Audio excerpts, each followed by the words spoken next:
So this happened about a year ago, and I've been living with the consequences ever since. Buckle up, because it gets weirder the deeper we go. It started, as most tragic tales do, with a girl. Her name was Laura. I met her at a trivia night at my local bar, where I was absolutely destroying the competition with my encyclopedic knowledge of Nicolas Cage movies. She came up to me afterward and said, "You're either really smart or completely unhinged." I replied with, "Why not both?" And that's how I got her number. Laura was one of those effortlessly cool people. She worked at an animal sanctuary, rode a motorcycle, drank black coffee with no sugar, and had a sleeve of tattoos all themed around endangered animals. I, on the other hand, worked from home doing IT support for a mid-sized insurance company, had exactly one succulent that I'd almost killed twice, and got anxiety from buying socks at Target. Still, we hit it off. We went on a few dates, and I was really into her. But I could tell she was looking for someone who lived life on the edge, someone who had stories. So when she mentioned that her ex-boyfriend used to rescue exotic reptiles and almost got arrested in Indonesia, I made the biggest mistake of my life. I pretended I was into reptiles, too. I told her I had a thing for lizards, that I used to breed geckos, that I had connections. I have no idea why I said it. Maybe because I was 3 whiskeys in, maybe because she looked at me like I was finally interesting, but I doubled down. She was stoked and said she'd always wanted to see a Mexican alligator lizard in person. So I said I knew a guy who could get one. I did not know a guy. I Googled a guy. After 2 hours on reptile forums and the darker corners of the web, I actually found someone. Let's call him Reptile Rick. Rick had a sketchy but functioning website and advertised rare and exotic species, no questions asked.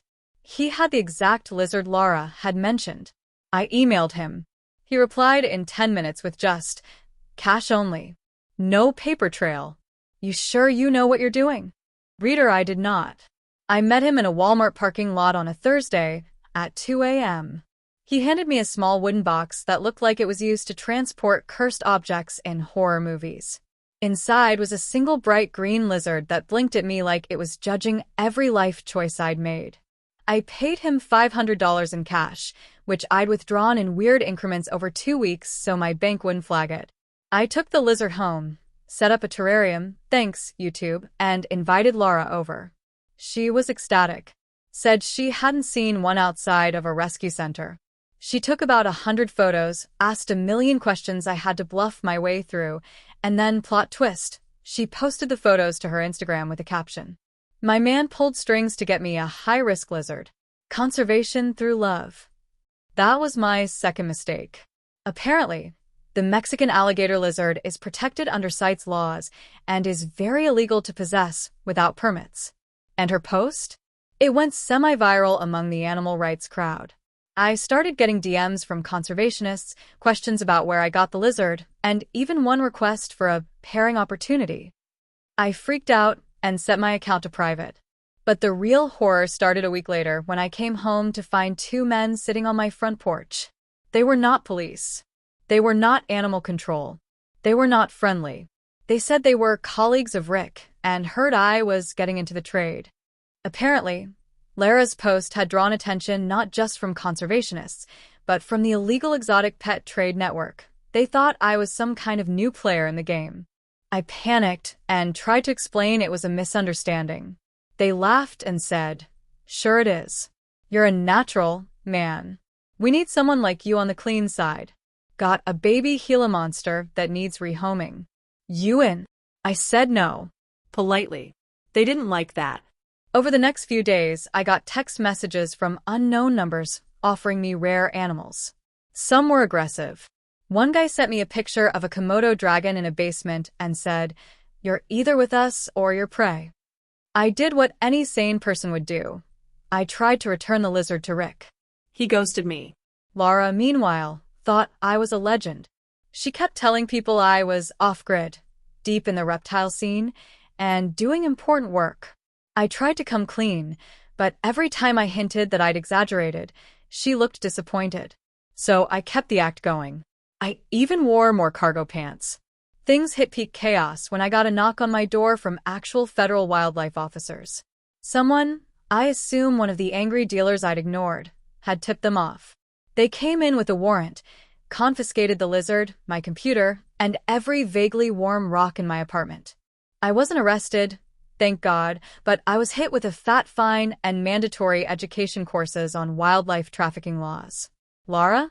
She ghosted me a week later with a text that said, "You're not who I thought you were."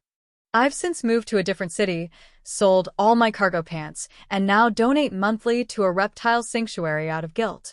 My friends still call me Lizard King, and my new coworkers think it's because I like the doors.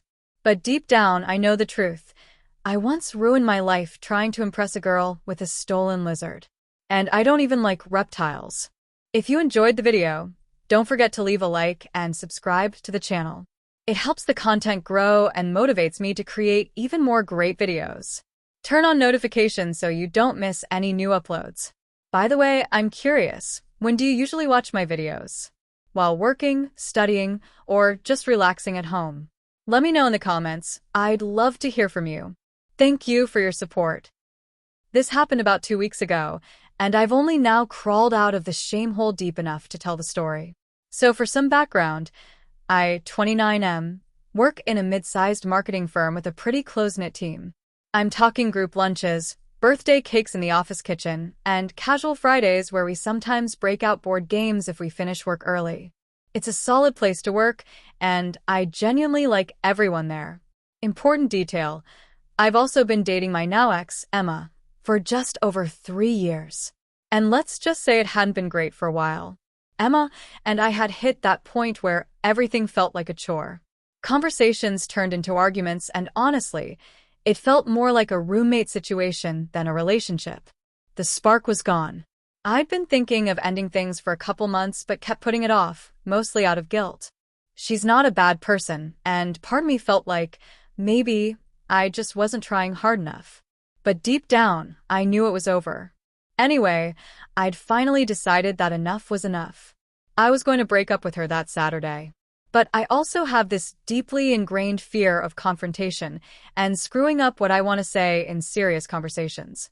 So, like a complete idiot, I decided to practice the breakup speech. My idea was to record myself going through the whole thing.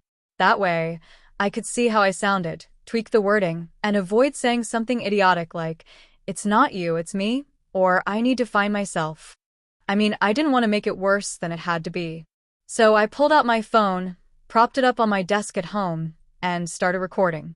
It's a 5-minute monologue where I say things like, "Emma, I care about you, but we're not working anymore. I felt like this for a long time, and I've been scared to say it. I don't want to lead you on or keep pretending. I think we need to go our separate ways." I practiced different tones, calm and serious, emotional and teary-eyed, even one where I looked off into the distance like I was in a low-budget indie film. I was trying to be compassionate, but let's be real, it was cringe. Now, here's where the screw-up happened.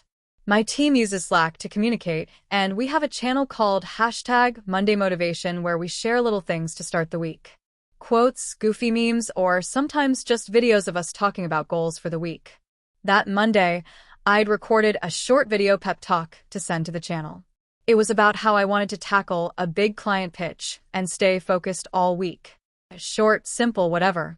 So I plug in my phone, start uploading the video to my laptop, and grab coffee while it transfers. When I come back, I click what I thought was the motivational video file and drag it into the Slack channel. You already know it wasn't. What I sent, and what auto-played in Slack for the entire team to see, was the full 5-minute video of me practicing the breakup speech, complete with pauses, dramatic sighs, and at one point me whispering, "Don't cry, just breathe through it," to myself. I didn't realize what happened until about 5 minutes later when I sat down and noticed the Slack notifications going absolutely feral. Messages like, "Are you okay, dude?" That was extremely personal. Emma's not one of our clients, right? Holy S asterisk asterisk asterisk, I'm crying in the break room. I had a full-on adrenaline heart attack. I went to the Slack channel and saw it. The entire video, playing in glorious 1080p, right below a motivational quote someone had posted. "Believe in yourself." Cue me trying to delete it. Of course, Slack doesn't actually delete things for everyone once they've seen it. especially if they've already downloaded it or played it through. A couple people had even reacted to the video with emojis, one clown face and one broken heart. Brutal. I immediately messaged my manager in a panic, explaining it was a mistake. She was actually really cool about it, said it was clearly personal and didn't seem malicious, and that I should take the rest of the morning if I needed to. But the damage was done. The next day at work, people were weirdly supportive but also awkward as hell. A few teammates pulled me aside to say how brave I was for being so emotionally open. Someone left a sticky note on my desk that said, "You deserve happiness," which somehow made me feel worse. The worst part? Emma found out. Not from me. Oh no. From my coworker, Sarah, who also follows me on Instagram and had no idea Emma and I were still together. She apparently sent Emma a message saying, "Hey, I hope you're okay. I didn't realize you two had broken up already. He seems really torn up about it." Emma confronted me that night. She was understandably pissed, asked if I'd sent it on purpose as some twisted pre-breakup soft launch. I assured her I hadn't, and that it was a complete mistake, and that I was planning to talk to her that weekend. She cried. I cried. We broke up that night. So to sum up, I accidentally turned my private breakup rehearsal into a live performance for my coworkers, traumatized several of them, indirectly broke up with my girlfriend via Slack, and now I'm known in the office as that guy who drops emotional bombs before breakfast. The good news is the breakup was for the best. I feel lighter now, and Emma and I had a decent, if sad, final conversation. But holy hell, I have never wanted to launch myself into the sun more than when I saw that video autoplaying next to a gif of a raccoon giving a thumbs up. Moral of the story? Don't record breakup speeches. Or if you do, don't store them next to your work videos. Or better yet, just don't practice breakups like you're accepting an Oscar for best emotional devastation. This happened a few nights ago, and I still feel like I'm living in a sitcom that no one asked for. Some context. I, 27M, recently started dipping my toes back into dating after a long relationship ended last year. I'm not great at juggling multiple people, so when I started getting a little attention on dating apps, I wasn't really prepared to manage it all like some seasoned Casanova. So, I've been talking to two women. Let's call them Anna and Kayla. Both were awesome in completely different ways. Anna was nerdy, into board games and retro horror movies, while Kayla was more of an extroverted foodie who loved exploring restaurants and cooking. Because I'm an idiot, I scheduled dates with both of them on the same night. But not just same night. Same time. Anna was coming over for a homemade dinner. She said she liked guys who could cook, and I bragged that I had this killer creamy garlic chicken recipe that I totally did not steal from YouTube. The plan was, she comes over around 6, we cook together, eat, maybe watch a movie. Meanwhile, I had told Kayla I'd meet her at this new wine bar at 7, thinking that was tomorrow. Day of, everything's going smoothly. I clean my place, light a candle to hide the smell of single dude who hasn't vacuumed in a week, and even bought flowers to seem like I have my life together. Anna shows up, and it's instantly fun. She's laughing at my terrible jokes. We're playfully arguing over how much garlic is too much, and I'm thinking, damn, this is going well. I toss the chicken in the skillet and step away to help Anna pour wine when my phone buzzes. It's a message from Kayla. Hey. Just got here, let me know when you're close. Can't wait to finally meet in person, smiley face. I froze. The kind of freeze where your brain is just a dial-up modem screeching static. I replied, cool as a glacier. Hey, on my way in 5, can't wait either. And then I did the only logical thing. I lied. I excused myself to the bathroom, pretended to get an emergency call from a coworker who needed me to handle a client crisis, and told Anna that I had to step out for maybe 20 minutes, but she should totally make herself comfortable and keep cooking. I'd be right back. She offered to come with me. I panicked and insisted she stay. I bolted out the door, literally sprinted to my car like I was being chased, and drove to meet Kayla. I arrived flustered, sweaty, and somehow still smelling faintly of chicken. Kayla didn't seem to notice. We sat, had a glass of wine, started talking, but the guilt was gnawing at me harder than the stale breadsticks. About 20 minutes in, I feel my phone buzzing violently in my pocket. It's Anna. I ignore it. Then I get a text. Your kitchen is on fire. I stare at the screen, confused. Then another text, like, actual fire. I called 911. I'm outside. I leap out of my seat like I've been electrocuted. Kayla asks what's wrong, and I panic again. My cat exploded. No follow-up, just that. I run out. When I get home, 2 fire trucks are in front of my apartment complex. There's water everywhere. My kitchen window is open with smoke still drifting out. And there's Anna, standing barefoot on the curb, wrapped in a blanket one of my neighbors must have given her. She's holding the skillet like a murder weapon. Apparently, the oil got too hot, caught fire, and she panicked trying to move it off the stove. It splattered, caught the curtains, and triggered the smoke detector. She managed to smother the curtain, but not before the fire spread to a stack of paper towels and the edge of a wooden cutting board. She called 911 and ran out. Firefighters managed to stop it from spreading further, but my kitchen now looks like a greasy war zone. Anna looks up and sees me. You left me alone to cook during an emergency, and now I'm the one dealing with your kitchen fire? I opened my mouth to say something, anything, but all that came out was, I thought you said you liked cooking. She just stared. The firefighter next to her turned to me and said, You're lucky she called when she did. Another few minutes, and you'd be looking for a new place. I wanted to sink into the pavement. Anna left without saying another word. Kayla, who had texted me asking if my cat was okay, also never responded again when I told her it was a misunderstanding. Now I'm single, banned from using open flames in my apartment for at least a month, and my landlord hates me. My friends will never let me live this down. Every group chat nickname I have has been changed to something involving arson or Gordon Ramsay. And worst of all, I didn't even get to eat the garlic chicken. This happened a few weeks ago, but I'm only just starting to process it. I, 28M, work as a project manager at a mid-sized marketing firm. It's a relatively chill place, people are friendly, and the company encourages social bonding. My boss, let's call him Tom, mid-30s, is a generally well-liked guy. Smart, confident, talks like a TED Talk in human form. Anyway, a couple of months ago, Tom calls me into his office and says, Hey man, I need a favor, and you're the only one I trust to pull this off. Turns out, he was planning to propose to his girlfriend of 4 years, Emma. He wanted to do it in a special way, an engagement party where she thinks she's attending a company mixer, only to be surprised with a romantic proposal in front of friends and family. Tom's idea was elaborate. Company branding to make it look real, catered food, a DJ, and a speech at the end where he'd pop the question. I love this kind of stuff. Logistics? Themes? Making events look effortless? That's my bread and butter. I told him I was in.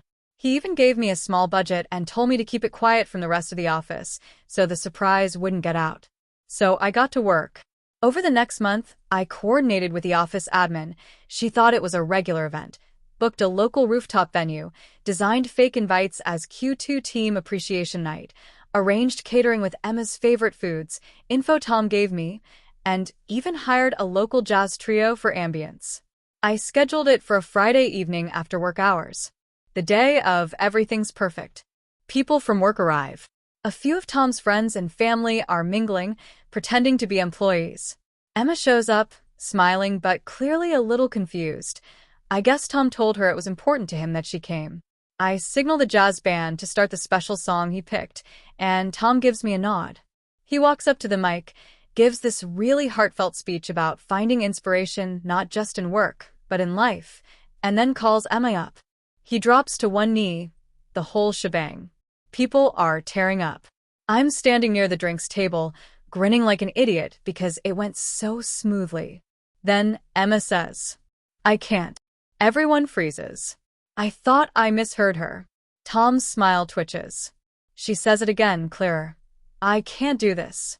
I'm sorry. Tom doesn't even get up. He just stares at her, still holding the ring. Emma starts crying. I didn't think you'd do this in front of everyone. I thought we had more time. She turns and walks out. Not fast, not storming, just calm, sad, deliberate. Someone from Tom's family tries to follow her but thinks better of it. The rooftop is so quiet, you can hear a fork clink on a plate. Tom eventually stands up. Doesn't say anything, just kind of nods and walks off.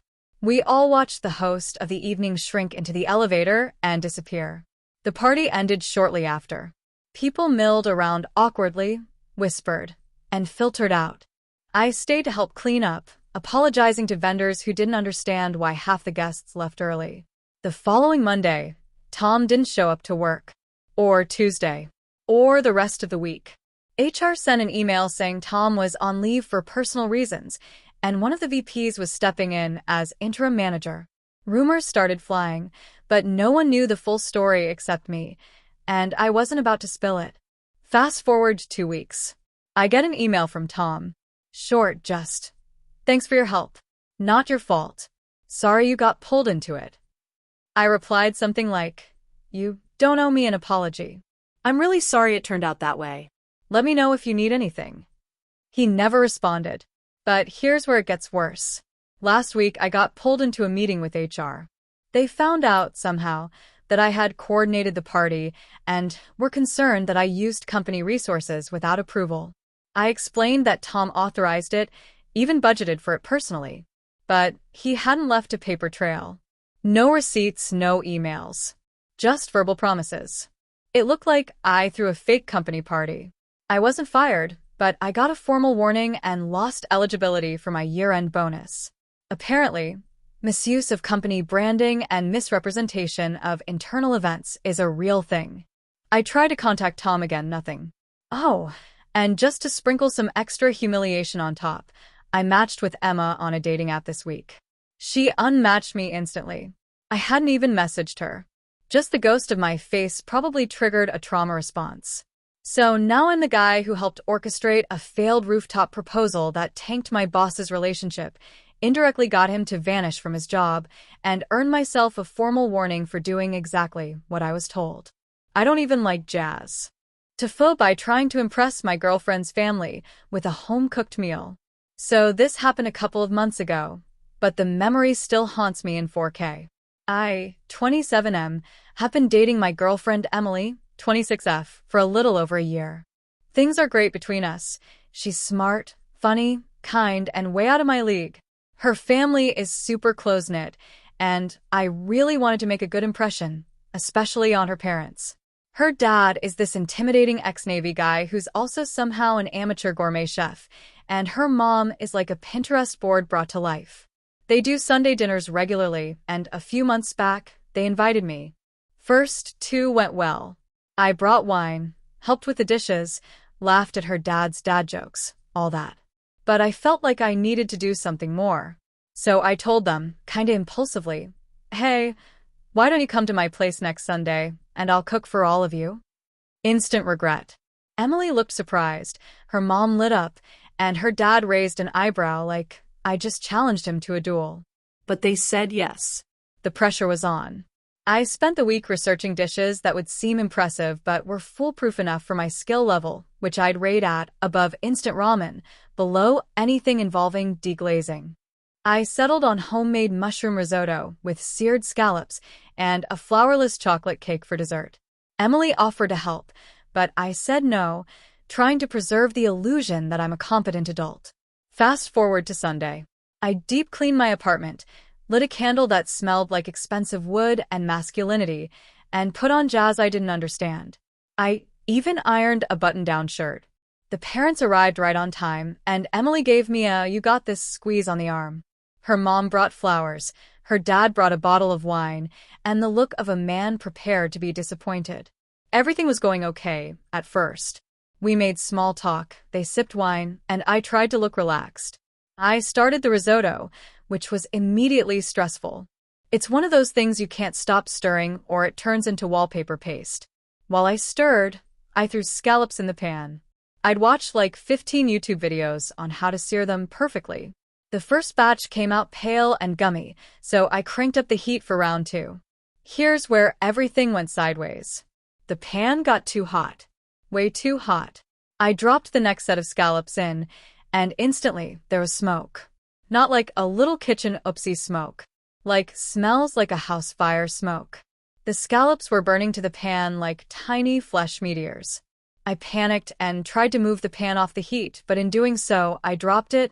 Hot oil splashed everywhere on the stove, the counter, the floor, and most critically on me. My wrist got scorched. I let out a noise that sounded like a medieval curse, and I stumbled back, knocking over the wine bottle that shattered on the tile. The smoke alarm went off. Loud. Ear-piercing loud. I'm standing there, smoke billowing, bleeding slightly from a shard of glass, with a pan of charcoal scallops on the floor and a death scream of a fire alarm above me. Emily's dad jumped into action and turned on the stove fan, opened all the windows like he was clearing a submarine, and her mom was asking if I needed a bandage. Emily looked both horrified and like she was trying not to laugh. I tried to salvage the risotto. It was glue. Not metaphorically, it could have been used in construction. The scallops were a lost cause, so I ditched them. At this point, I'm sweating, bandaged, ashamed, and possibly slightly concussed from stress.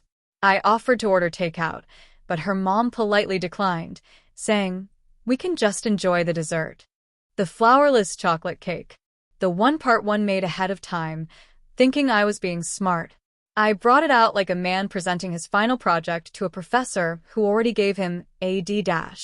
It looked okay, which surprised me. Her dad said, "Well, let's see what you've got here," and took a bite. I waited. He chewed slowly. Then he looked up and said, "You used salt instead of sugar, didn't you?" I had. I absolutely had. Not all of it, but enough to turn it from dessert to a culinary hate crime. I forgot I moved the sugar to a different container a week ago and had been baking with sea salt like a complete psychopath. Emily tried to smooth things over by saying, "At least it's interesting." Her mom coughed politely. Her dad just laughed. A deep, hearty, slightly terrifying laugh.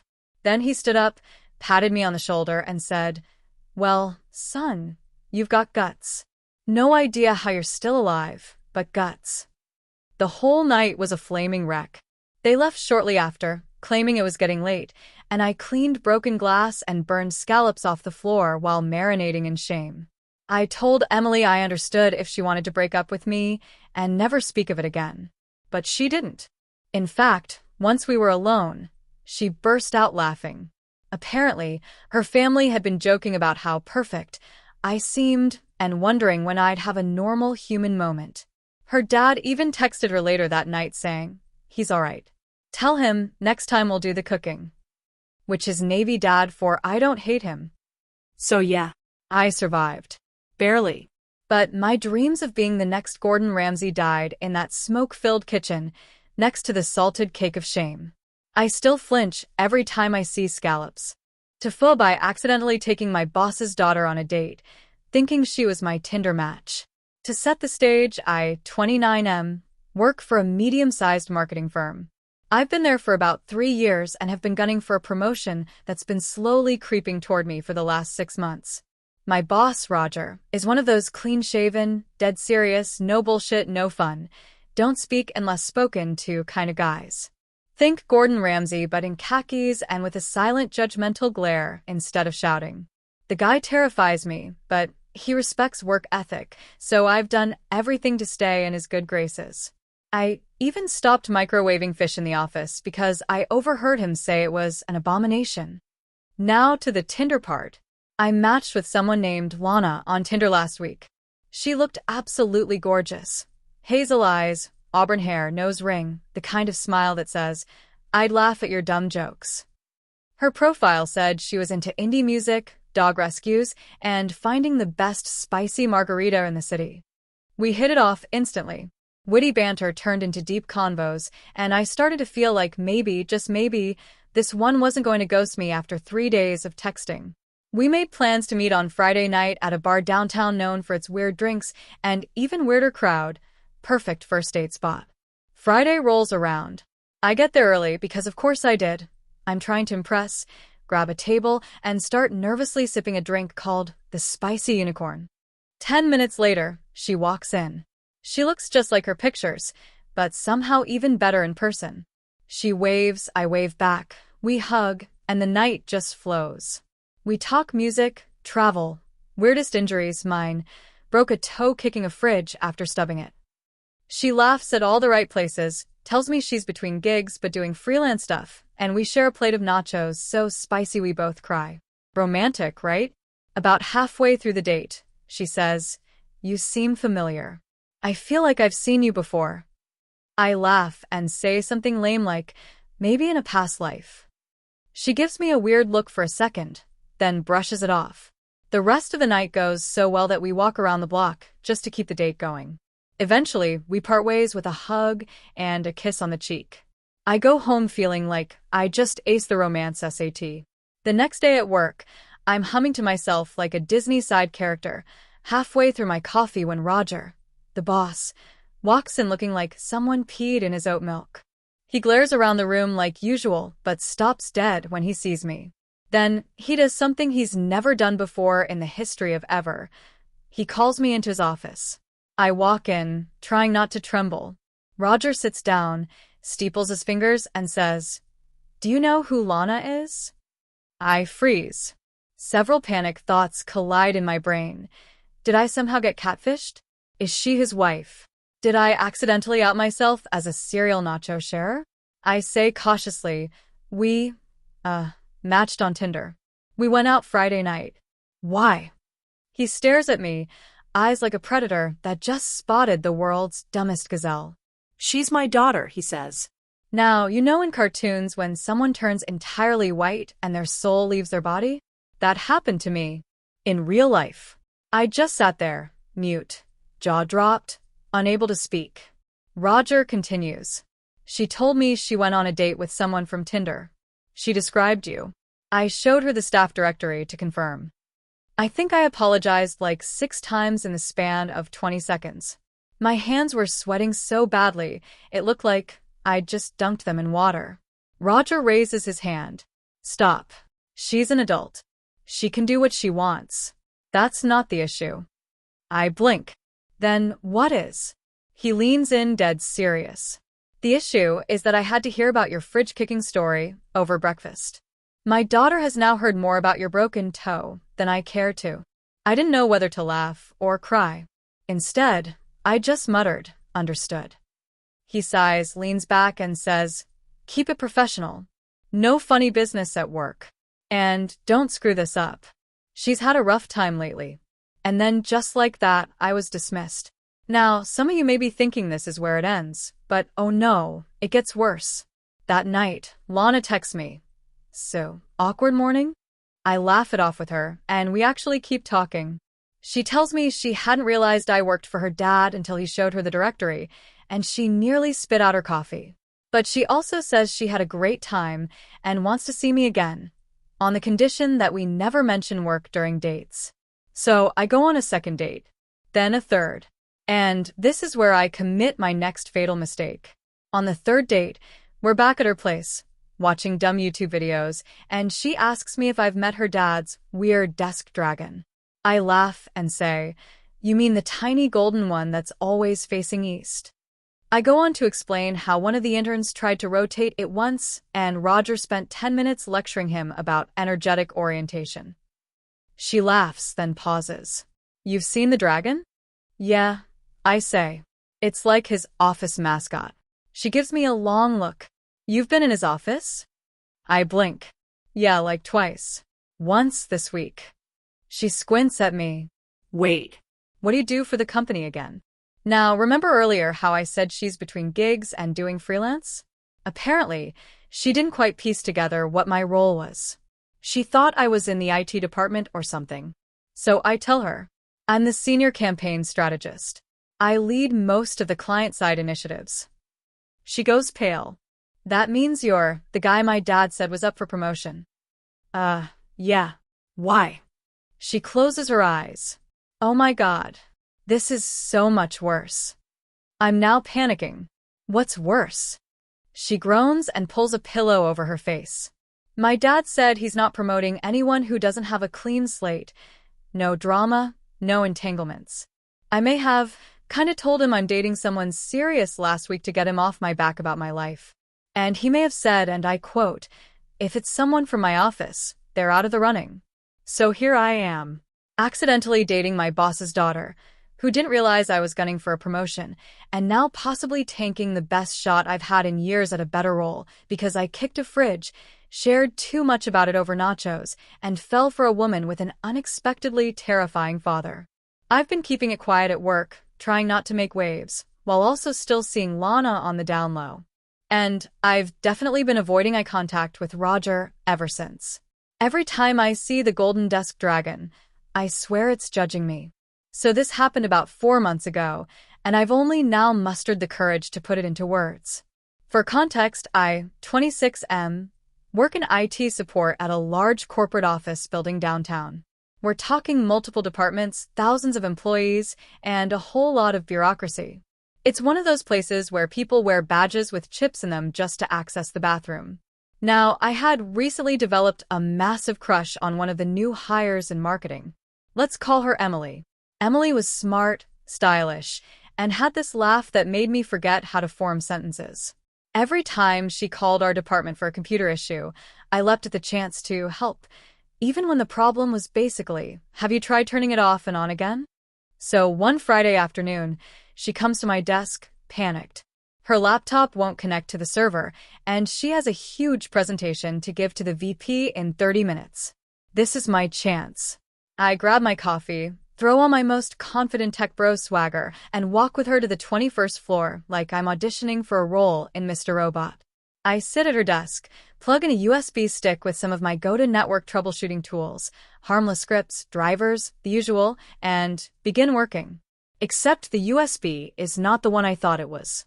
It was the one I had used for a cybersecurity seminar last year, which contained a test script I wrote, basically a simulated ransomware payload that I designed to scare my friend Josh as a prank during the seminar. I know. The script immediately launches, and within seconds, her screen turns red with a fake ransomware message I had written in my best hacker movie font. Your files have been encrypted. Send 3 Bitcoin to this address or say goodbye to your data. My heart stops. I pull the USB out like, that's going to help. Her jaw drops. I start muttering something about a test environment, and don't worry, it's not real. But before I can explain, the script executes across the network because, get this, I was logged in with admin credentials, and she was connected to the internal server. Apparently, the script was set to propagate on the same subnet to demonstrate how fast ransomware spreads in unprotected environments. Within minutes, I'm hearing the unmistakable sound of panicked voices from surrounding cubicles. Monitors are turning red. Phones start ringing. Someone yells, "We're under cyber attack." Now, here's where it goes nuclear. The company has a cybersecurity response protocol. A very aggressive one. Because we handle some sensitive client data, the second any ransomware-like activity is detected, the building systems initiate lockdown. All doors automatically lock. Elevators stop. An automated announcement plays. All personnel remain where you are. Emergency protocols are in effect. People think it's real. Someone screams. Someone else starts praying. Emergency lights turn on. The server room literally locks itself, cutting off any attempt I could make to fix it immediately. Meanwhile, I'm still standing at Emily's desk, my face a ghostly shade of panic. She looks at me like I'm the Zodiac killer. Security shows up about 5 minutes later. They ask everyone to step away from computers. They demand to know if anyone saw anything unusual. And that's when Emily, bless her chaotic heart, turns and goes, I think he might have caused it. They escort me to a separate room, like I'm some Bond villain. I try to explain that it was an accident, a test script, a leftover file from a seminar. They ask for the USB. I hand it over. They leave me in the room for 3 hours. During this time, my phone dies. I can hear faint echoes of announcements over the PA system. I think I might have peed a little. I'm not proud. Eventually, the head of cybersecurity comes in with the USB in a biohazard-style bag. He's not laughing. He tells me that while the script didn't cause actual damage, it took down several internal systems for hours. The company had to issue a statement to clients. The building had been evacuated. The CEO had called in from out of state, demanding answers. The cops had been contacted until they confirmed it was an internal error. I nearly passed out. I asked if I was fired. He said he'd think about it. I went home that night in a daze, alternating between hysterical laughter and Googling, faking your own death, and moving to Peru. The next week, I got a final warning on my record and mandatory cybersecurity retraining, which was a joy since I was the one who helped write the original training modules. They also temporarily revoked my admin privileges, meaning I had to ask my coworkers to do things I used to be able to handle myself, like I was a digital toddler. As for Emily, well, she didn't talk to me much after that. I don't blame her. Hard to flirt with someone after they accidentally lock down the building and simulate a cyber attack worthy of a Jason Bourne movie. I still work there. I've since double-checked every USB I own, buried the hacker script in a folder 18 directories deep, and renamed it something like birthday_photos_2015 just so I never touch it again. Every so often, someone brings up the incident, and I go completely still like a dog that heard a firework. Our office now has a full audit process before any external drives can be used. And IT now has a strict no cowboy hero policy, unofficially named after me. So yeah, that's how I tanked any shot I had with Emily, became an urban legend in my company, and taught a 1,000-person corporation the dangers of USBs and unchecked confidence. But hey, at least her laptop connects to the server now. TIFU by getting a job at my girlfriend's dad's company and accidentally sending a very explicit email to the entire executive board, including him. So a few months ago, my girlfriend of 2 years, Emily, convinced me to apply for a job at her dad's company. He's the CFO of this fairly large mid-sized tech firm, and they had an opening in their marketing department. I wasn't in love with my current gig, and the pay here was better. She vouched for me. Her dad gave a thumbs up after a very dadly interview, and I got the job. At first, things were great. The work was interesting, my coworkers were decent, and I was feeling like maybe I had finally found a place where I could grow professionally. But I quickly discovered 2 things. 1, their internal email system was a clunky nightmare, and 2, there was a very weird, very over-the-top culture of fun at this company. Think we're a family vibes mixed with forced karaoke Fridays and dress as your favorite SaaS product day. Now, about a month in, the marketing team was working on this massive rebranding campaign. We had meetings almost daily, and there were Google Docs flying everywhere. In a moment of cockiness or stupidity, I still don't know, I created a rough draft for a video script on my own time and emailed it to my team to show some initiative. Only I didn't email it to just my team. Let me back up and explain something that will become relevant. My girlfriend and I have a shared Gmail account. Not for serious stuff. It's mostly used for dumb things like shared Spotify playlists, our vacation planning, or sending each other memes during work hours. And sometimes spicy stuff. Like, here's what I want to do to you when I get home kind of emails. That morning, before leaving for work, Emily and I had exchanged some very NSFW messages on that account. We were doing a little role-playing over email, don't judge. It was a whole fantasy thing involving me as her dominant professor and her as a naughty grad student who needed a good grade. I wrote some, let's say, extremely detailed scenarios. Like 3 paragraphs of explicit detailed. So later that day, I draft the script for the company video, and when I go to email it to my marketing team, I have a brain fart of biblical proportions. Because I was still logged into the shared Gmail tab from earlier, I opened a new email and typed marketing team into the to field, but Gmail autocomplete picked the internal mailing list named Marketing Executives plus Board. I didn't double check. Even worse, instead of attaching the script, I accidentally attached the last thing I had copied into my clipboard, which was a draft of the sexy email I had written to Emily that morning. The one where I described, in exquisite detail, how I would bend her over my desk and give her an A+ for extra credit. I hit send. I remember getting that little whoosh sound Gmail makes when the message goes out, and immediately feeling like something was off. I glanced again at the to field. Marketing Executives plus Board. I stared at the screen, blood draining from my face. Then I opened the attachment. There it was, in black and white. No context.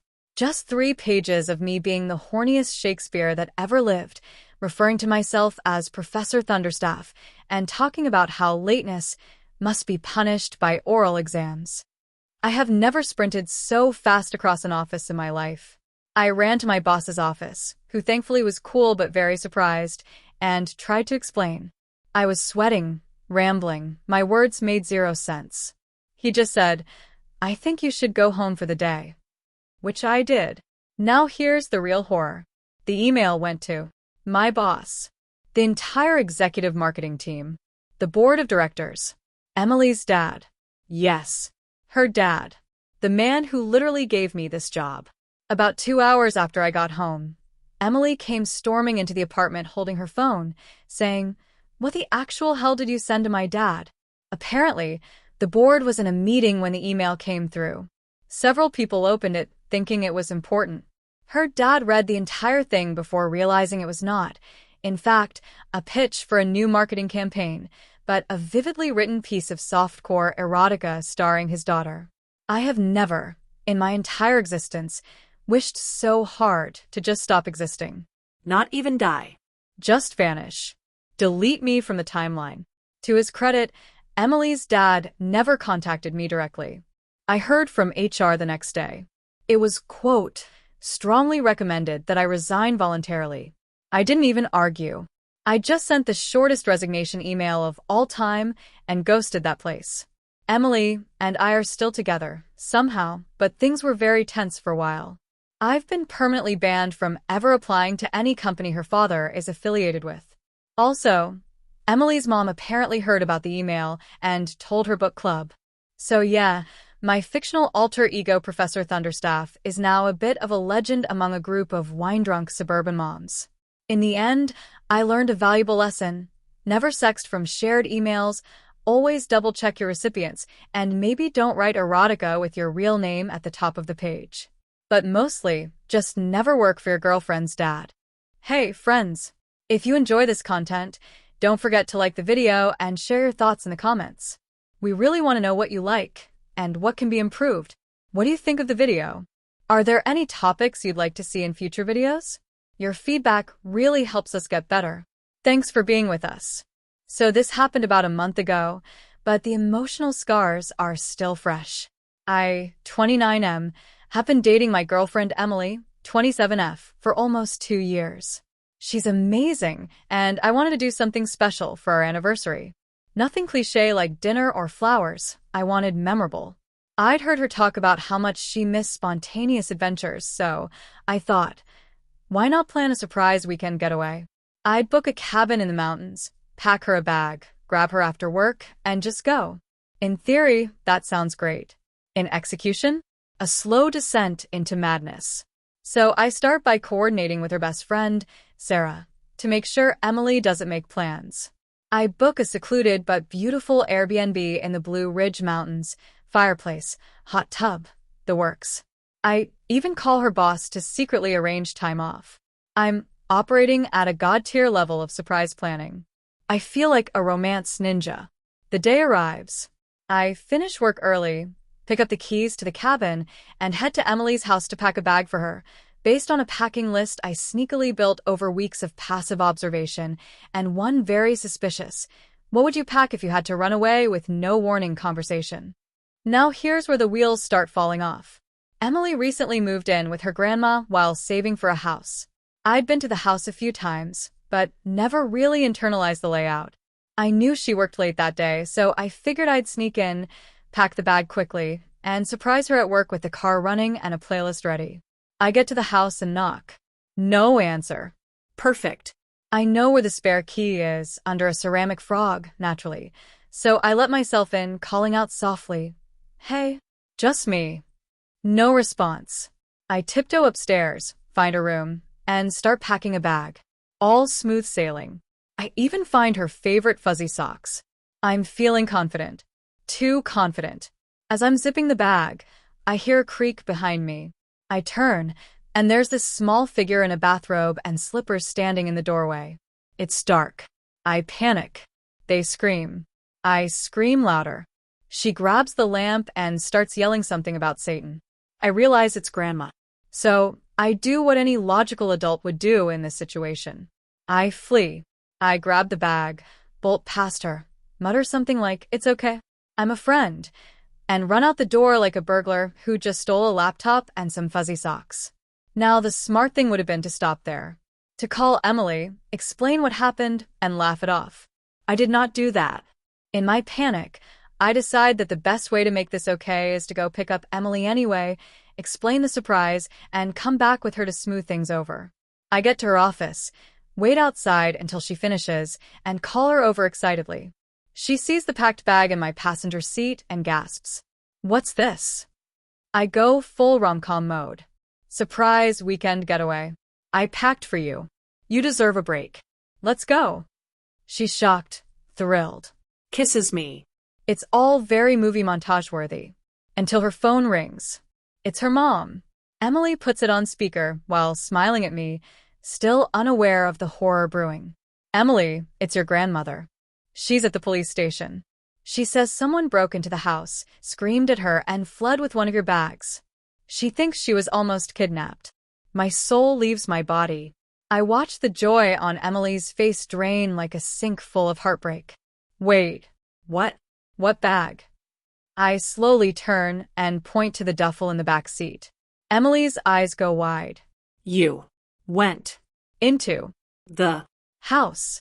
So we drive straight to the police station, where Grandma is giving a statement and describing me as a hooded figure with eyes full of sin. I'm standing there in khakis and a Patagonia fleece, trying to explain that I'm not, in fact, a satanic burglar, but rather a hopeless romantic with no concept of personal boundaries. Grandma does not find this charming. The officer listening to the statement is clearly trying not to laugh. He keeps looking between me and Emily like we're some kind of reality TV episode. After a lot of explaining, ID checking, and apologizing, they agree not to press charges, but I'm warned very clearly that breaking and entering is still a crime, even if it's for love. Emily is furious, mortified, and also low-key impressed. She tells me she needs time to process, which I completely understand. The worst part? The cabin was non-refundable. So I spend the weekend alone in the romantic getaway I planned for two, soaking in a hot tub and drinking wine straight from the bottle, while texting periodic apologies and grandma memes. Fast forward to now, Emily and I are still together, somehow.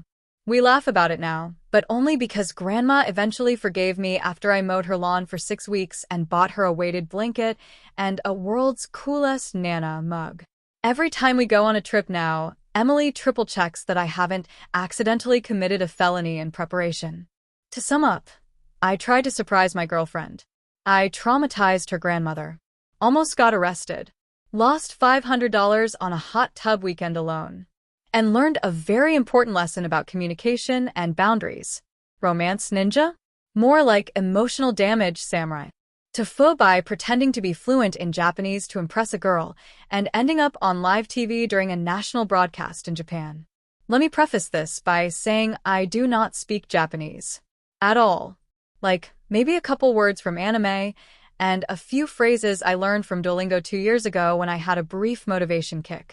But I was in a weird headspace when this all started, and things spiraled so far out of control that I'm still recovering from the social shrapnel. About 2 months ago, I was on a work trip to Tokyo. It was a short tech conference gig for the company I work for. I'm in cybersecurity, and they asked if I'd be willing to go since I had traveled internationally before and had a friendly face. So, sure. Why not? On the flight over, I was seated next to this beautiful woman in her late 20s. Let's call her Hannah. She was Japanese-American, born in Osaka, but had spent most of her life in LA and was visiting family. We hit it off right away, chatted about travel, music, work. At some point, she casually asked if I spoke Japanese. Now, here's where the brainworms kicked in. Instead of saying, "Not really," I said, "Yeah, I speak a bit." She smiled and switched into Japanese, and I panicked. She said something like, "I had no idea at the time," and I, smiling like a moron, nodded and gave a very confident hi. And that was the beginning of the lie. We spent the rest of the flight talking, mostly in English, thankfully, and exchanged contacts. I told myself it wasn't a big deal, just a harmless little white lie. But she followed up the next day, invited me out to meet some of her friends in Shibuya, And of course I said yes. One drink in, she told her friends that I spoke Japanese pretty well. Cue all of them lighting up and rapid fire asking me questions I couldn't even begin to parse. What did I do? I pulled out my phone and said I needed to check a message. Then I downloaded Google Translate faster than I've ever installed an app in my life. For the next hour, I managed to survive by playing the role of the shy but modest speaker who only understood when people spoke slowly. They bought it. Here's where it escalates to a nightmarish level. One of Hannah's friends, let's call him Kenji, turned out to work for a local TV station. He was producing a segment about foreigners in Tokyo for a morning variety show. You can see where this is going. He thought I'd be perfect. A foreign IT specialist who can navigate Tokyo and speak Japanese. What a great example. I tried to politely decline, but they were all so excited and supportive. Even Hannah was like, "You'd be amazing. Don't worry, I'll help you with the script." And I let it happen. The next 2 weeks were a blur of me pretending to prep for this show. Kenji had me film a couple of quick test shots, and every time they asked me something in Japanese, I'd say something vague and redirect. I started watching Japanese news and children's shows every night, trying to memorize useful phrases. I even bought a book called Japanese for Businessmen, which ironically gave me exactly zero help when I most needed it. Then the day of the live segment arrived. It was one of those outdoor interview spots, crowded Shibuya background, flashy intro graphics, upbeat music, the whole 9 yards. I was given a brief cue list of questions and tried to memorize the answers with the help of Google Translate and some online pronunciation guides. The segment started. Kenji was all smiles. I stood beside him, mic clipped to my shirt, smile glued to my face. The host, a bubbly woman in a ridiculous yellow blazer, welcomed viewers and introduced me as John San, the American tech guy who speaks Japanese fluently. First question. What brings you to Tokyo? Easy. I recited my line like a robot. I came to Tokyo for an IT conference. She nodded. I breathed. Second question. What do you love most about Japanese culture? That one I barely remembered. Something about the food. I choked out a mangled sentence that probably meant the ramen is made of family, or something equally insane, based on how the host's face twitched. She laughed, maybe politely, maybe nervously. Kenji smiled. Hannah stood behind the camera, looking proud. Then the host went rogue. She asked a follow-up. Something fast, casual, unscripted. I caught none of it. Silence. Everyone looked at me. I panicked and said the only phrase I could think of. Sorry, one more time, please? She repeated the question, slower. Still nothing. My brain short-circuited. I looked straight into the camera, smiled, and said, I like Dragon Ball. There was a beat of stunned silence. Then the host burst out laughing. So did the cameraman. Kenji's smile froze. Hannah's expression started to melt into horror. And I knew. I was cooked. After the segment ended, Kenji pulled me aside, furious. You said you were fluent, he hissed. I tried to explain, but the damage was done. Hannah wouldn't even look at me. She left without saying goodbye. I haven't heard from her since. The segment aired the next morning. Turns out it was live, but they still uploaded it to YouTube for the replay crowd. Within a day, it had over 200K views. The title was something like Funny Foreigner Loves Dragon Ball, Morning Tokyo Laughs. There were memes. People lip-synced my line on TikTok. Someone auto-tuned it into a song. Back home, my coworkers threw a mini viewing party in the break room. I became Dragon Ball guy. Clients asked me about it in meetings. My boss said, well, at least you're famous now. I don't go near Japanese food anymore. So yeah, I lied about speaking Japanese to impress a girl, got roped into a live TV segment, exposed myself to the entire country as a fraud, and accidentally became a meme. Don't lie, kids. Especially not on national television. This happened a couple of months ago, and I'm only just starting to fully process it. It started as a normal New Year's resolution, quit vaping. I'd been going through 2 pods a day, my lungs felt like burnt cotton candy, and my bank account hated me. So on January 1st, I flushed all my stuff down the toilet in a dramatic, movie-worthy purge and vowed to reclaim my lungs.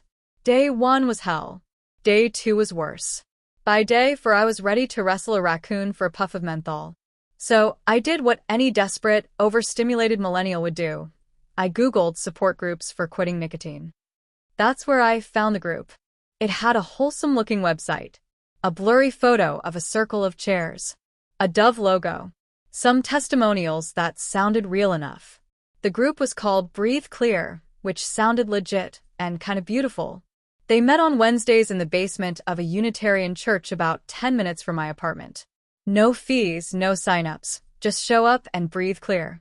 I walked in jittery, already sweating through my hoodie. There were about a dozen people, all standing in a semicircle, arms out like they were about to hug the air. Everyone turned to look at me like they'd been expecting me. A woman who looked like someone's art teacher walked over and said, "You made it. That's brave." I was too fried to question it. I nodded and joined the circle. We did breathing exercises. It was weirdly soothing. Someone handed me a lukewarm herbal tea that tasted like moss and sadness, but I drank it anyway. We talked about temptation, about resisting the burn, about letting go of chemical shadows. A bit new agey, but fine. I figured this was just part of the deal. The leader's name was Owen. Bald, bearded, barefoot. Spoke like he was narrating a documentary about whales. He had that magnetic cult leader calm, but I just assumed he was one of those yoga dads who meditates through traffic. He said stuff like, "The breath is truth. The breath is the only master." Again, weird, but I didn't care. I hadn't vaped in 4 days, and I wasn't trying to jinx it. The meetings got more intense over the next few weeks. We started wearing white during sessions. Owen burned incense that smelled like hot pennies. We did group chants. They gave me a spiritual name, Hrothgar. No idea why. I asked once and was told, "You'll remember when you're ready." I still didn't think it was a cult. Then came the retreat. It was positioned as a weekend getaway, free of charge, to reconnect with your pure, unvaped self. I was told we'd do deep breath work, eat clean food, and finally shed the tar soul. Again, still sounded like hippie nonsense, but at this point, I was 3 weeks vape-free and feeling like I could bench press God. I went. It was in the middle of nowhere. The only directions were GPS coordinates and follow the path when the asphalt ends. We had to leave our phones in a basket at the entrance. Red flag? For sure. But I was buzzing off herbal confidence and kale energy, so I handed mine over like a champ. That weekend was intense. First, we weren't allowed to speak unless spoken to by someone of spiral rank. Yes, they had a rank system based on breath retention times. I was a wind cub. Owen was elder lung. Second, the food was literally just raw vegetables and a broth that tasted like someone boiled sadness and twigs. Third, there was this ceremony called the exhalation, where we stood in a circle and screamed out our final puff. People were crying, hyperventilating, someone threw up. Owen blessed us with eucalyptus oil and said, "You are now vapor-free. You are now real." At this point, I was thinking, okay, maybe this is slightly cultish, but still, I hadn't vaped. I was clearer than I'd ever been. And honestly, I felt like I belonged. Everyone was really, really nice. Like, too nice. Like, if I said I was cold, 3 people would immediately try to knit me a sweater from moss and rabbit fur. It all started to fall apart on the final night of the retreat. We were sitting around a bonfire, silently chewing on celery sticks like guilt-ridden rabbits, when Owen stood up and said, "Tomorrow, we breathe forever." No one flinched. Except me. Because what the hell does that mean? I raised my hand and asked for clarification, casually trying not to sound like I was reevaluating all my life choices. Owen smiled like I'd just said something adorably naive and said, "To be breath is to leave the body behind. The lungs are a cage. Tomorrow we unshackle." Now. I am not the brightest crayon in the box, but I do know that when someone says we're going to leave the body behind, that's not just metaphorical yoga speak anymore. That's a problem. So I did what any reasonable, terrified, potentially cult member would do. I faked explosive diarrhea. I told the spiral-ranked overseer assigned to my sleeping hut that the raw kale hadn't sat well, and I was going to purge toxins violently in the woods. He nodded, gave me a ginger root for the journey, and I bolted the second he turned around. I sprinted down the gravel path, barefoot, freezing, and very much reevaluating my entire understanding of herbal teas and trust. After about 20 minutes of running through branches and regret, I finally hit asphalt and flagged down a passing UPS truck.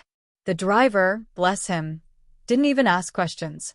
I must have looked like Tom Hanks halfway through Castaway. He drove me back to town, gave me his hoodie, and told me to never trust anyone who says the word cleanse more than twice in a sentence. I didn't vape that night. Or the night after. Or the week after. But I did report Breathe Clear to the authorities, who apparently had already been investigating them for 2 years under a different name, the Breatharians. So yeah, I'm vape-free. But every time I see someone in all white doing deep breathing, my fight or flight kicks in, and I start scanning for the nearest ginger root. Moral of the story: quit vaping, but maybe don't do it through an unlicensed forest breath cult. So this happened last weekend, and I'm still processing the social catastrophe I managed to unleash upon myself. Let me start by saying I have social anxiety. Not the quirky kind where I just prefer texting. No, the kind where I rehearse saying hi in my head for 30 minutes and still mess it up. So when I was invited to a funeral by a friend of mine, Dave, I was already a bundle of nerves. I hadn't known the deceased very well, just that he was Dave's uncle, and I had met him maybe once or twice at barbecues over the years. The funeral was being held at a church downtown. I Google mapped the address Dave texted me, dressed in my only black suit, that still kind of fits from a wedding 3 years ago, and showed up early to avoid walking in late and being that guy. When I arrived, I noticed the parking lot was more full than I expected. I figured Dave had a big family. I walked inside, nodded respectfully at a few people standing in the lobby, and took a seat toward the back. Everything seemed normal at first. Somber music, floral arrangements, a big portrait of an older man at the front of the room. I didn't recognize the guy, but people age weird sometimes, and I wasn't going to stare too hard. The service started, and here's where things got weird. The priest referred to the deceased as Mr. Harold Klein. Dave's uncle was named Richard. My stomach dropped. I pulled out my phone and double-checked the text from Dave.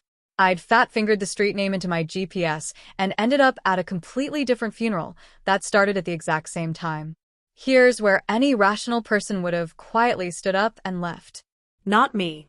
I sat frozen in my seat, calculating that sneaking out now would be even more awkward and disrespectful. I told myself I'd just stay through the service, slip out at the end, and no one would be the wiser. Except then they called for pallbearers. Now, I'm not a family member. I'm not even a family friend. I'm not even a stranger who knew Harold. I am, at best, a guy who took a wrong turn. But as the family stood and the priest looked around, a woman in front of me, possibly Harold's daughter, turned and said, "Would you mind helping us? We're short one." I panicked. I nodded. So now I'm standing with 5 strangers, being handed gloves and getting briefed on how to carry the casket. I think I blacked out for a full minute. My brain was just screaming, "What are you doing?" But my body kept moving. The worst part? I ended up at the front left of the casket, prime real estate. The guy next to me, a mountain of a man who could have benched Harold with one arm, gave me a firm nod like we were brothers in grief. I nodded back, trying to look solemn, not, "I'm committing a felony level guilty." We carried the casket to the hearse, and I genuinely almost cried, not from emotion, but from the physical and existential weight of what I was doing. Afterward, they invited everyone to a reception at a nearby hall. I wanted to run, disappear into the shadows, maybe change my name, and start over in a new state. But guess what? I made eye contact with the lady from earlier, who asked me to help. She walked over, thanked me profusely, said, "You were such a blessing today." I nodded again, the only move I had left in my social playbook. So I went to the reception of a man I never met. I ate tiny sandwiches. I drank lukewarm coffee. I hugged 2 people. At one point, someone told a story about Harold wrestling a raccoon off his back porch, and I laughed, too loudly. I got a few stares, but by now I was committed. I had become part of Harold's posthumous circle of love and support. Then I saw the real kicker. Dave had texted me again, asking where I was. I made up some excuse about traffic, finally bailed on Harold's reception with a polite wave, and drove 5 blocks over to the actual funeral, arriving just in time to catch the tail end of the graveside ceremony. Dave greeted me with a hug and said, "Glad you could make it." I said, "Me too."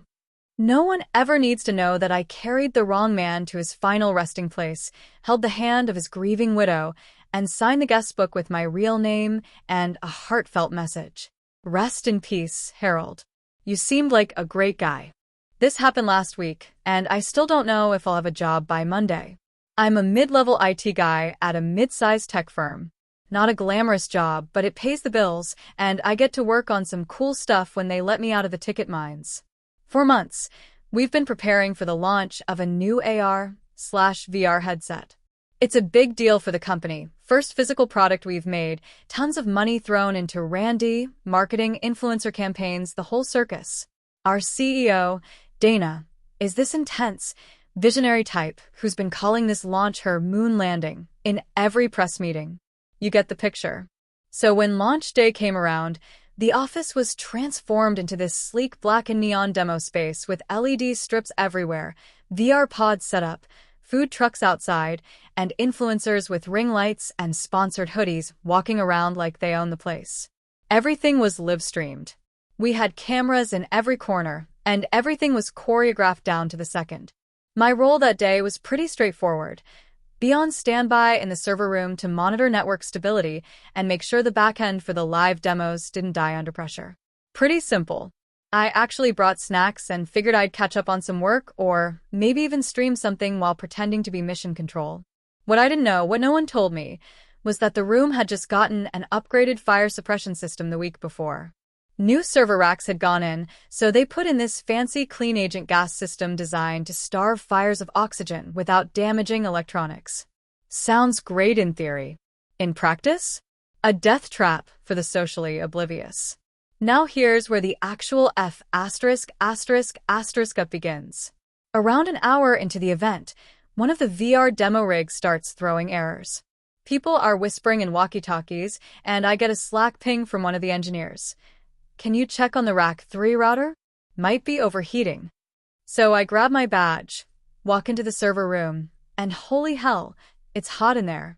Like, really hot. The AC unit's running, but I can feel this weird warm pocket in the back corner. I grab a thermal scanner just to be sure, and yeah, one of the routers is way above optimal temp. Probably a dust issue or a cooling fan failure. I lean over to get a closer look and, being the genius I am, set my coffee down on top of a nearby cabinet. That's when I knock it over. And not just onto the floor. The mug bounces and slams into this stupid, bright red thing under the cabinet. Turns out, it's a manual release for the fire suppression system, some kind of backup switch in case the automatic sensors fail. My coffee hits it just right, and click. At first, I hear this soft hiss, like a can of soda being opened. Then there's this low humph as the gas floods the room. It takes all of 2 seconds before I can't breathe. The lights cut to emergency red. An alarm I didn't even know existed starts blaring. I stumble out of the server room coughing and blinking like I just got pepper sprayed and slam the door behind me. Now remember, this entire building is wired for the live stream. And wouldn't you know it, one of the internal security cams is right outside the server room. So the main feed suddenly cuts from a beautiful demo of a guy slicing virtual fruit in VR to me, red-faced, stumbling out of a foggy room like I just hotboxed the server with poison gas. Within seconds, chaos. The stream feed goes black. The demo rigs lose connection. Half the lights in the room flicker. Someone yells, "Is this part of the experience?" And one of the influencers actually keeps filming, thinking it's a stunt. Meanwhile, Dana storms over to me, eyes wide, screaming something I can't hear because my ears are still ringing. I try to explain, but all I can say is router overheating and point vaguely toward the foggy door like a moron. The suppression gas vents within 10 minutes, but the damage is done. 2 routers fried. Several systems went into emergency shutdown. The stream was down for almost 20 minutes.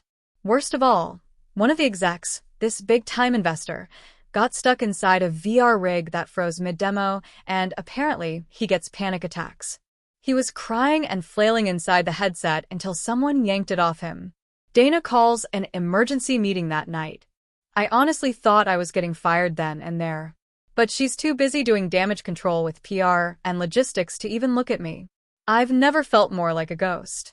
I spent the rest of the evening helping restore systems, apologizing to everyone I passed, and physically scrubbing coffee out of the server room floor while trying not to cry in front of my intern. That was Thursday.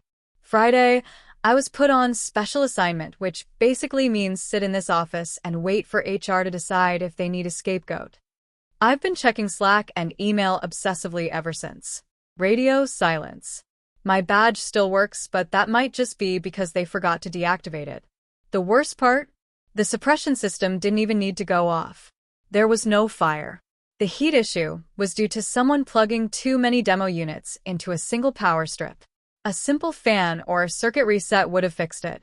And now there's a whole department memo going out about unauthorized beverages in equipment zones, with a photo of my poor coffee mug included. They even gave it a name in the thread. The cup that killed launch day. So yeah. TIFU by launching our moon landing straight into the sun. TIFU by trying to surprise my long-distance girlfriend with a spontaneous visit and ruining her marriage proposal. For context, my girlfriend, let's call her Sarah, and I had been doing long-distance for about 2 years. We met during a summer internship, hit it off, and despite living in different cities 800 miles apart, we decided to give it a shot. Surprisingly, it worked. Frequent calls, visits every couple of months, and a lot of shared gaming nights kept the spark alive. Sarah had been hinting for months about taking the next step in our relationship.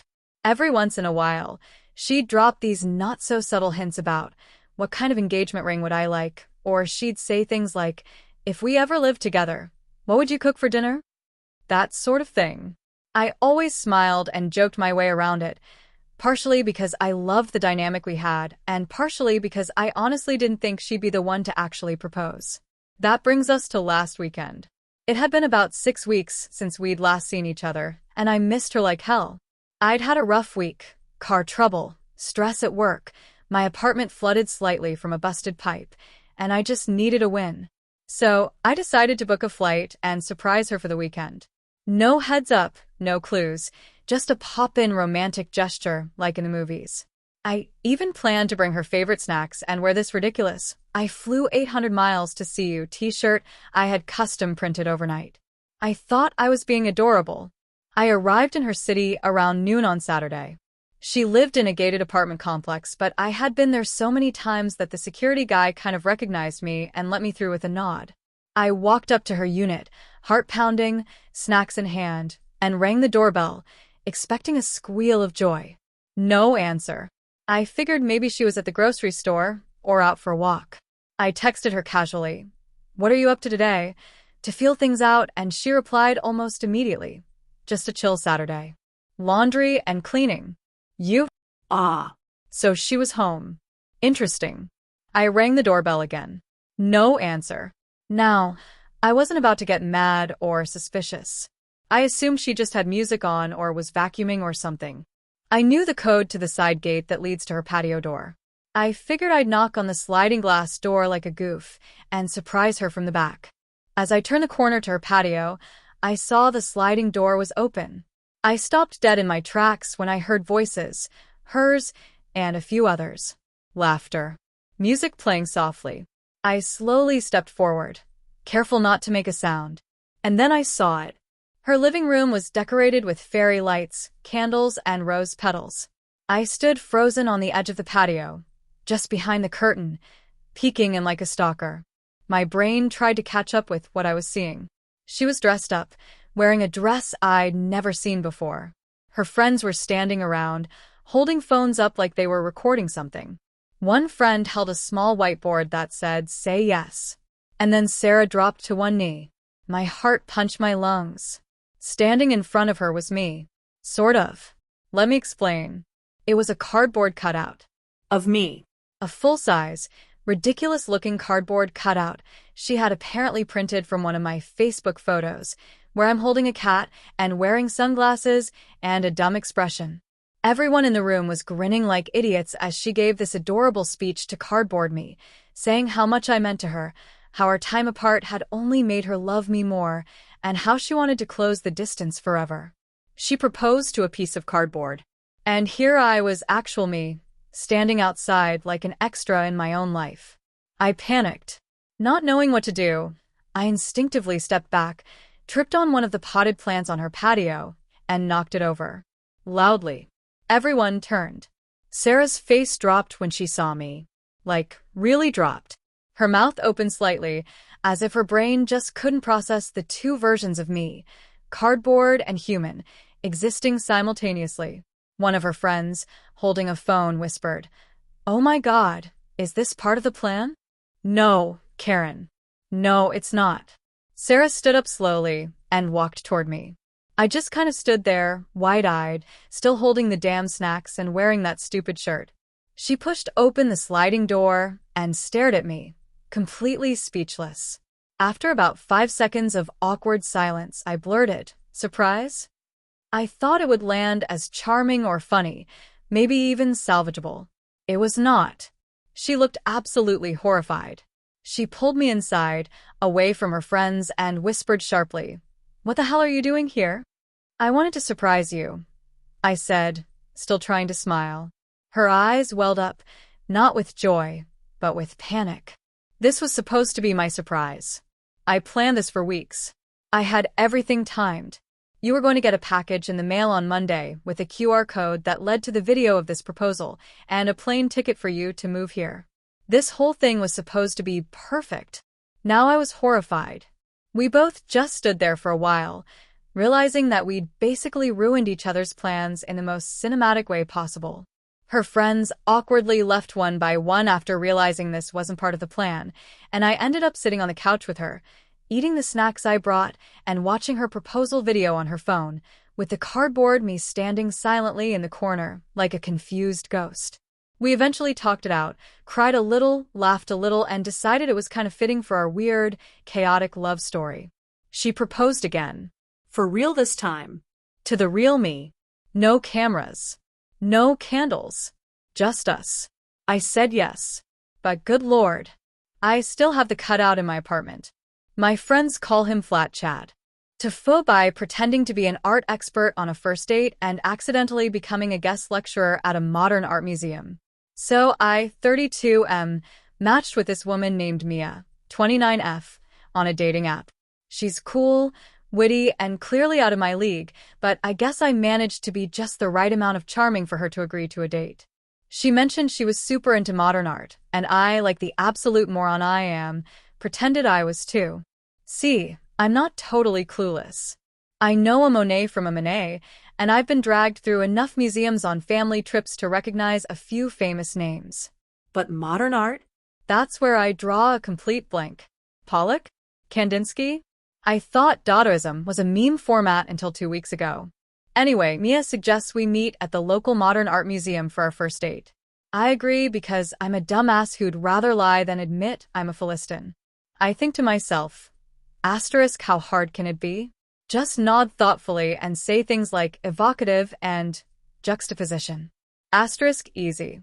Day of the date comes, and I pregame the museum visit with a crash course in modern art via YouTube and a few Wikipedia rabbit holes. I memorize a few key phrases like emotional abstraction, spatial dissonance, and existential tension. I feel like I've got just enough buzzwords to fake it for an hour. We meet at the museum. Mia looks amazing, and I'm trying not to sweat through my jacket. She's clearly excited and starts asking me about my favorite movements and artists. I panic and blurt out something about being deeply moved by the minimalism of Rothko's early phase. I don't even know if Rothko had an early phase. She nods, impressed. I'm in. We walk around, and I'm doing my best impression of a tortured intellectual.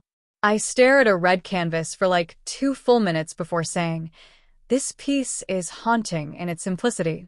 It makes the absence of form feel louder than form itself. I have no idea what I just said. Mia actually gasps and says, "That's such a beautiful way of putting it." Then the foo happens. There's this group of older folks nearby who overhear me wax poetic about a pile of bricks arranged in a corner. It's literally just bricks. I squint, rub my chin, and say, "This installation challenges the viewer's understanding of permanence in architecture. It's less about the structure and more about the memory of construction." I'm pretty proud of that one. That's when one of the group members, an elderly man in a tweed blazer, approaches me and says, "Excuse me, are you one of the visiting lecturers?"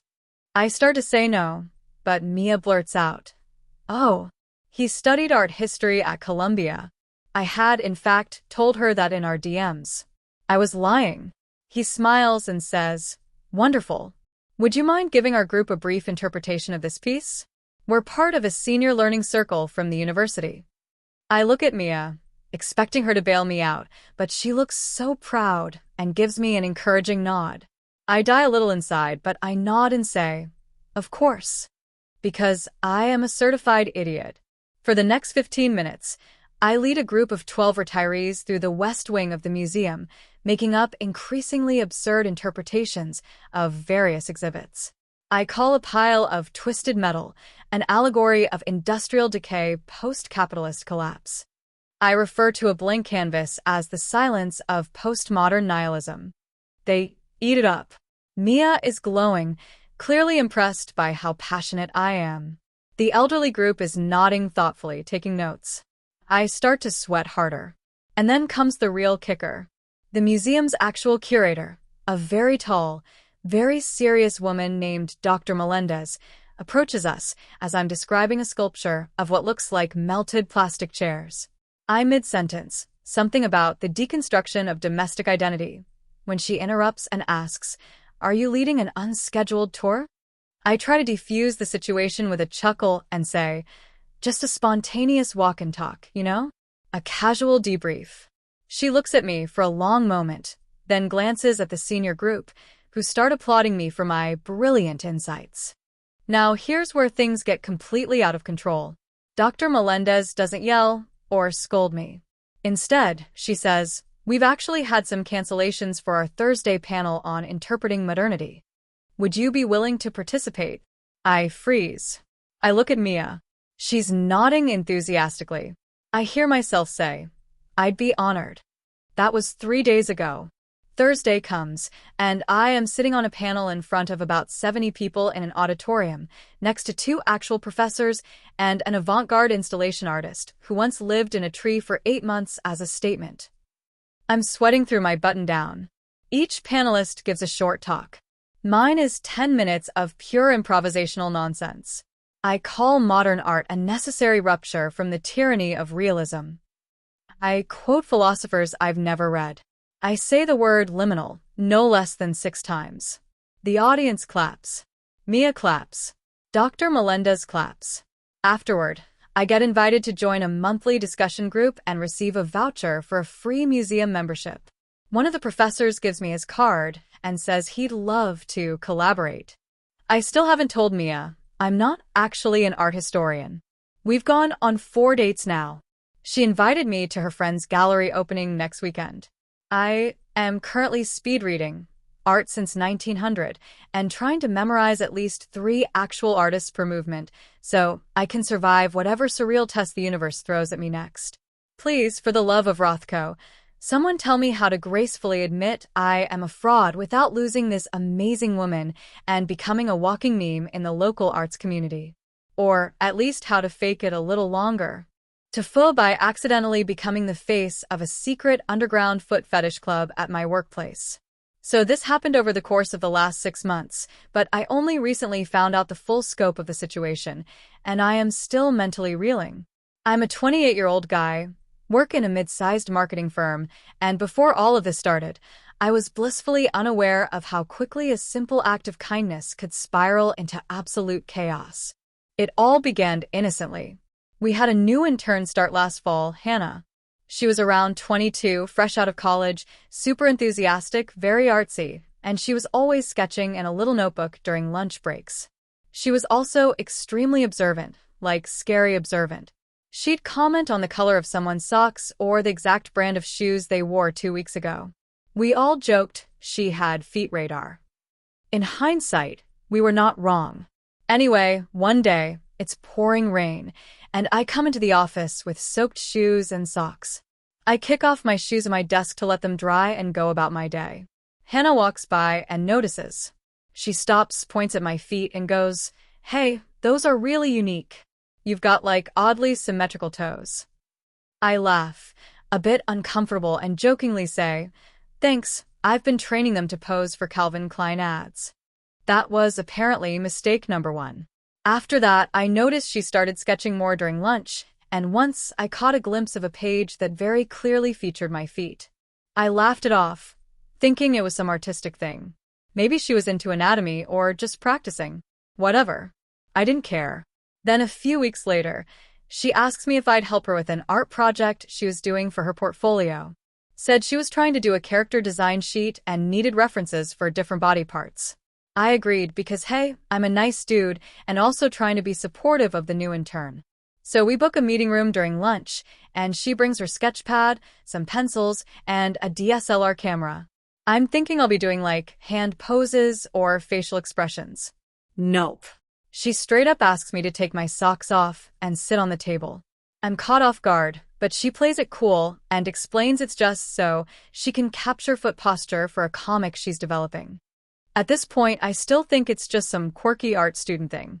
So there I am, half sitting on this office table, shirt and tie still on, barefoot like a clown, while this intern snaps like 30 photos of my feet from different angles. I thought that would be the end of it. Fast forward a few months, Hannah finishes her internship, leaves the company, and all seems back to normal. Or so I believed. Then weird things start happening. I start getting random DMs on Instagram from accounts with usernames like ToeBeanKing and SymmetrySeeker88. They're complimenting my feet. Specific compliments like, "Love the way your second toe aligns with your arch." Creepy as hell. I ignore them, block the accounts, and change my profile to private. But it gets worse. One day, during a routine team meeting, our HR manager, Karen, pulls me aside and asks if I've been involved in any content creation outside the company that might reflect poorly on our image. I'm baffled. She shows me a printed out screenshot of a private Discord server someone had leaked. It's titled Soulmate Society, and apparently it's some weird, niche foot fetish community. The kicker? The pinned posts include high-res pictures of my feet from that office photo shoot, with captions. One said, "Exhibit A, the golden ratio incarnate." Another had a Photoshop of my feet on Michelangelo's David. To my absolute horror, this community had grown to over 3,000 members. People were analyzing the curvature of my heel like it was a fine wine. There were inside jokes, memes, fan art. Someone made a short comic about Lord Archibald, a heroic figure based on me, who travels barefoot across kingdoms converting non-believers with the gospel of the soul. Turns out, Hannah had uploaded the photos to this group as part of some joke or attempt to impress the community. Apparently, she'd been a long-time member and had quietly been documenting prime specimens in the wild. I was her masterpiece. HR wasn't mad exactly, just deeply uncomfortable. I wasn't in trouble, but they recommended I take a few days off to process everything. I was too embarrassed to even argue. During my time off, I tried to clean up my digital footprint. But the internet is forever. The photos had been screenshotted, shared, enhanced, and even AI upscaled. I found a subreddit entirely dedicated to Mystery Office Foot Guy. The top post had over 12K upvotes. When I came back to work, everything was different. People gave me looks. Some smirks. Some sympathetic. My boss started wearing socks with sandals every day, I think as a show of ironic support. My nickname on Slack became Archibald. Eventually, things calmed down. I've since started wearing the most aggressively boring shoes I can find, and I haven't taken them off in public since. I've become almost irrationally paranoid about anyone with a sketchbook. Every now and then, I'll get a package with no return address. Inside, a single pair of toe rings. One even came with a handwritten note. to the one true soul. I moved apartments last month. I didn't leave a forwarding address. Thank you for watching until the end. If you enjoyed this video, don't forget to like and subscribe to the channel so you won't miss new videos. Also, leave a comment. I'd love to hear your thoughts. Your support and engagement mean a lot to me. See you in the next video.